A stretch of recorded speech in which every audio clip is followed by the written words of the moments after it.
আসসালামু আলাইকুম viewers, Sadia's cake and ব্লগে সবাইকে স্বাগত। তো 2 পাউন্ড একটা ভ্যানিলা স্পঞ্জ কেক ডেকোরেশন করে দেখাচ্ছি। কেকটা কিন্তু একটু চুপসে যায়নি, অনেক সুন্দর স্পঞ্জি হয়েছে। এই কেকটা আমি হাইট কেকে বেক করেছিলাম, আর যতটুকু চেয়েছিলাম একদম পারফেক্ট ততটুকুই হয়েছে। এখানে 1 ইঞ্চিও হচ্ছে আপনার দেবে যায়নি বা চুপসে যায়নি। এই ধরনের পারফেক্ট কেকগুলো দেখলেই অনেক ভালো লাগে, আর সেই কেকটা নিয়ে কাজ করতে আরও ভালো লাগে। তো আমি হচ্ছে প্রত্যেকটা কেকের উপরে যে একটা লেয়ার পড়ে যায় সেই লেয়ারটা এভাবে সুন্দর করে তুলে নিই, যাতে করে কেকটা যখন আমি ডেকোরেশন করব তখন আরও বেশি সুন্দর হয় এবং সফট হয়। উপরের ওই লেয়ারটা তুলে ফেলাই অনেক।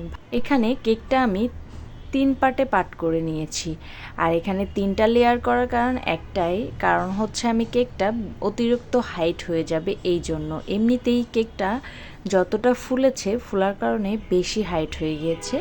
এরপর এখানে যদি আমি 4 পার্ট করে নিতাম তাহলে হচ্ছে লেয়ার বাই লেয়ার ক্রিম দিয়ে যদি এটা ডেকোরেশন করতে যেতাম তাহলে আরও বেশি হাইট হয়ে যেত, যার কারণে আমি একটু হাইট কমানোর জন্য 3 পার্টে ভাগ করে নিয়েছি। তো দেখতেই পাচ্ছেন প্রত্যেকটা লেয়ার আমি সুগার সিরাপ দিয়ে নিচ্ছি, এরপরে সুন্দর করে ক্রিমের স্তর দিয়ে নিচ্ছি। আর যেই ক্রিমটা ইউজ করছি সেটা হচ্ছে ভিভো হোয়াইট হুইপড ক্রিম।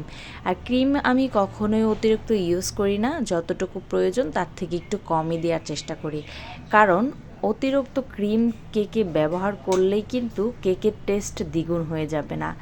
আপনার একটা জিনিস মাথায় রাখতে হবে যে কেকে যদি আপনার কেকের থেকে ক্রিমের টেস্টটাই বেশি পাওয়া যায় তাহলে কিন্তু কাস্টমাররা খুশি হবে না মোটেও। কারণ হচ্ছে অনেকেই ক্রিমটা কম খায় এবং কেকটা বেশি লাইক করে। তো আমিও সব সময় চেষ্টা করি কম কম ক্রিম দিয়ে কেকটা সুন্দর করে ক্রাম কোট করে আমি ফ্রিজে রেখে দিয়েছি নর্মাল। আর প্রত্যেকটা কেকই আমি চেষ্টা করি একটু সময় নিয়ে ক্রাম কোট করে নর্মাল ফ্রিজে রেখে দেওয়ার। এতে করে কি হয়, ক্রিম এবং কেক মানে দুইটোই ভালো করে অনেক সুন্দর করে সেট হয় এবং অনেক ডেকোরেশনের সময় তেমন কোনো ঝামেলা হয় না। আর এখানে দেখতেই পাচ্ছেন আমি কাস্টমাইজড করা ডিজাইনের কালার আনার চেষ্টা করছি। ক্রিমে হালকা একটু লাল কালার ইউজ করেছি, এটা well base jail colour use করেছি। আর হালকা একটু well base jail colour use করার ফলে ক্রিমটা হালকা একটা সুইট কালার এসেছে। কালারটা কি হবে অবশ্যই কমেন্ট করে জানাবেন, আমি তেমনভাবে বলতে পারবো না, কারণ নানান ধরনের কালারে কাজ করি বাট কালারের কিন্তু নামও জানি না তেমন। তো দেখতেই পাচ্ছেন সুন্দর একটা কালার। আমি সুন্দর করে মগের মধ্যে পাইপিং ব্যাগ দিয়ে দেন এর মধ্যে হচ্ছে ক্রিম দিয়ে আমি ক্রিমটা ভরে নিলাম। অনেকে অনেকভাবে ভরে থাকে বাট আমি পাইপিং ব্যাগের মধ্যে সবসময় এভাবে ক্রিমসে ভরে নেই। এতে করে কি হয়, ক্রিমটা অতি সহজে ভরে যায় এবং পাইপিং ব্যাগের 4 সাইডে মেখে যাবে না, যার জন্য আমি এই পদ্ধতিটা ইউজ করে থাকি। আপনারা চাইলে অন্যভাবেও ক্রিমটা নিতে পারেন। তো আমি সবসময় এইভাবেই ক্রিম দিয়ে থাকি কেকের উপরে। এতে করে আমার কাছে মনে হয় যে ক্রিমটা 4 সাইডে সমানভাবে পড়েছে। আর আমি যখন কেকে ফিনিশিং আনতে যাই তখন আমার কাছে মনে হয় যে ক্রিমটা একটা টান দিলেই সুন্দরভাবে ফিনিশিং চলে আসছে, অত বেশি ঘাটামাজা করতে হচ্ছে না আমার।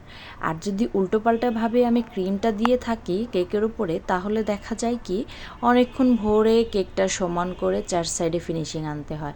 আর এইভাবে পাইপিং ব্যাগের মধ্যে দিয়ে যদি ক্রিমটা দেন এতে করে দেখবেন কি আপনার একটা টান বা 2টা টান দিলেই অনেক সুন্দর ফিনিশিং চলে আসবে এবং আপনার কেকের রাউন্ড শেপটাও অনেক সুন্দর আসবে। তো দেখতেই পাচ্ছেন উপরেরটাও আমি সুন্দর করে ফিনিশিং দিয়ে নিলাম, আর 4 সাইড দিয়ে একটা সুন্দর করে শেড দিয়ে নিয়েছি। এরপরে এখানে আমি 1M নজেলটা দিয়ে ডিজাইন করে নিচ্ছি। আজকের কেকের যে কালার কম্বিনেশনটা করেছি পুরোটাই কাস্টমাইজড করা ডিজাইন কালার কম্বিনেশন। কালারটা কিন্তু অনেক অসাধারণ লাগছে, দেখতেই পাচ্ছেন। আসলে সব সময় কিন্তু সব সুন্দর কালার ক্যামেরার মধ্যে আনা যায় না, তবুও চেষ্টা করেছি যতটা পেরেছি ততটা তুলে ধরার। তো দেখতেই পাচ্ছেন এখানে রেড কালার, হালকা রেড কালার এবং যেই কালারটা আমি রেড কালার দিয়ে করেছিলাম ওই কালারটাও ইউজ করেছি। 2টা কালারের কম্বিনেশনে অনেক ভালো লাগছে। আর এখানে আমি 6B নজেল এবং 1M নজেল দিয়ে ডেকোরেশনটা করেছি। আপনারা চাইলে যে কোনো ডেকোরেশনই করতে পারেন, সেটা সেটা আপনাদের কাস্টমারের উপর ডিপেন্ড করে যে আপনি কোন ধরনের ডেকোরেশন করছেন এবং কাস্টমার কোন ধরনের ডেকোরেশনটা করতে দিয়েছে। তো যাই হোক, আজকে যে কেকটা আমি দেখালাম, এই কেকটা হচ্ছে খুবই সিম্পল একটা ডেকোরেশন, বাট এইটা যদি পারফেক্টলিভাবে কালার সহ আপনি করতে পারেন, দেখবেন যে অনেক সুন্দর এবং অসাধারণ লাগছে। এই কেকের কালারটা আসলে বাস্তবে যে কতটা সুন্দর আসছিল সেটা আমি ক্যামেরার মধ্যে দেখাতে পারছি না, তার জন্য অনেক দুঃখিত। এরপরে পুরো কেকটা আমি কিছু ছোট ছোট সুগার বল ইউজ করেছি, যেই সুগার বলগুলো সাদা কালারের ছিল সেগুলো ইউজ করেছি। আর এরপরে আমি কেকটার উপর দিয়ে দিব নন এডিবল বাটারফ্লাই।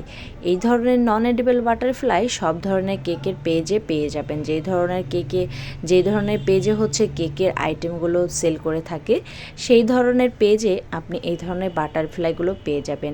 আর এই বাটারফ্লাইগুলো সব পেজে অ্যাভেলেবেল রয়েছে। আর এই বাটারফ্লাইগুলো একটুও খাওয়া যাবে না, জাস্ট এগুলো ডেকোরেশনের জন্য ইউজ করা হয়।